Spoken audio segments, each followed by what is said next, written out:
it's almost a year ago you played your first squash match. How was your first impression? Well, I think it was surprisingly good. We didn't expect to play that good, and it was just nice to play. And after that we played an exhibition match, and yeah, I think all the people loved it to watch us, and yeah, it was okay. Yeah. And you played with Michael Severs. You play also tennis with him. How did he feel about it?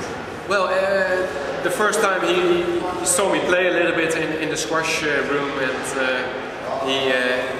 he just said, "Okay, let's try it." And yeah, I think he felt the same like me. It's a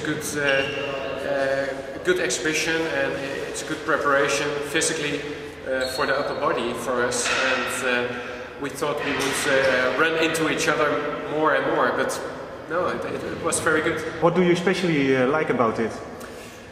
Well, because you need to turn and still play the ball at such a small court with two wheelies going over the court. So I especially liked it that in like 30-35 minutes you can be exhausted and you're sweating, and you just try and go for every shot you want to get. And yeah, it's just nice to be physically harder than tennis. You have been also world champion badminton, and you have been world champion tennis and Olympic champion. So you are quite skilled with the racket. Yeah. And you played only with one bounce, I believe. Yeah, now we played with one bounce. We played squash, and also in tennis we serve like 140 kilometers an hour. So you don't have a chance to get it in the second bounce. So also tennis we play a lot now in the first bounce or no bounce at all. You just volley it. And also in squash, yeah, it can be done. And it all has to do with the mobility in the wheelchair. And as soon as you know how to drive a wheelchair and how to go along with it, then you can play it. Yeah. And do you think it's also possible for beginners to play wheelchair squash? I think it's possible. Maybe there has to be another rule, like in tennis, in wheelchair tennis, we use the second bounce.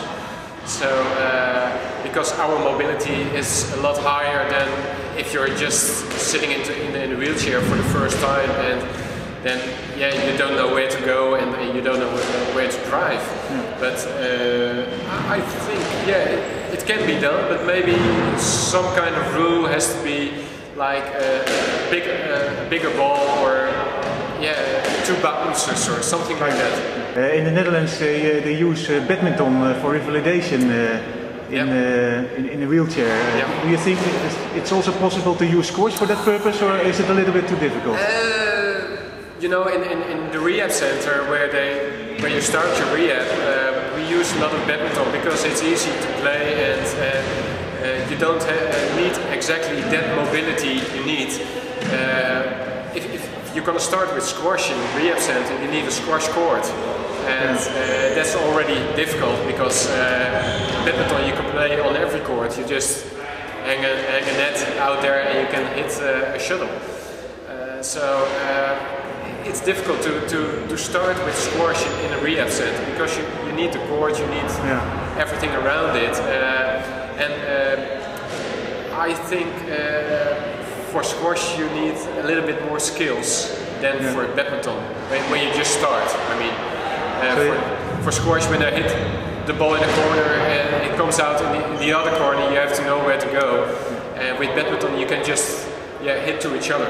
Yeah, you have to be pretty skilled with your wheelchair already to start squash. To start squash, yeah. So what do you think the Squash Bond should do to promote wheelchair squash for people?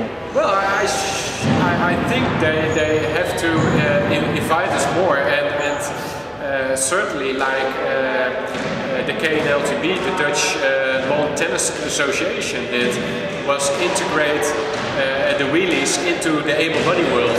like I can just enter an able-body tournament. And it doesn't happen so much. I played like 3 weeks ago for the first time this year an able-body tournament. But it's fun to integrate, and there is already a big association then behind the sport, which means you have the courts, you have the things you need to provide something. And if you just start with wheelchair squash and you start a wheelchair association, it's still a separate association who tries to do something for the wheelies. Just integrate it and from there on go along with it. Yeah. So, it's not played that much because almost nobody knows it is possible anyway to play squash. That's one of the reasons why also. Yeah, when you said just try it, just go on court and see if it's possible. And no, I don't think anybody did it before because we didn't know it was possible. We just knew with 2 wheelies on the court you run into each other often. But with exhibition during the national championships, I think in 3 sets we run into each other 1 time. So yeah, it was great and it can be done. Okay, thank you. You're welcome.